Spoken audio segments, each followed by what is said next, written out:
ایک साहब कहते हैं कि दफ्तर जाते हुए उनकी बेगम उन्हें कुछ न कुछ याद दिलाती थी कि देखिए, आप चाबी भूल कर जा रहे हैं, आपने अपनी घड़ी नहीं उठाई, आपका पर्स यहीं रह गया, वगैरह वगैरह। कहते हैं मैं बड़ी सबकी महसूस करता था और ऐसे लगता था जैसे मेरी बीवी मुझे फादरुल अकल समझकर तरस खाते हुए ये चीज़ें याद दिलाती है। एक रात को सोने से पहले मैंने अपने साथ ले जाने वाली हर जेबी और दस्ती चीज़ की एक चेक लिस्ट बनाई। सुबह उठकर चेक लिस्ट पर एक एक चीज़ को निशान लगाकर जेब में डाला और कार में जाकर अभी बैठा ही था कि दरवाजे पर घर वाली नमूदार हुई।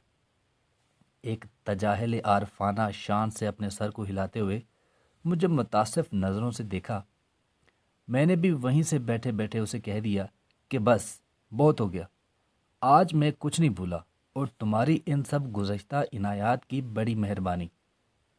घर वाली ने कहा, चलो वो तो ठीक है, लेकिन अब वापस आकर दोबारा सो जाइए क्योंकि आज इतवार है और आपके दफ्तर में इतवार को छुट्टी होती है।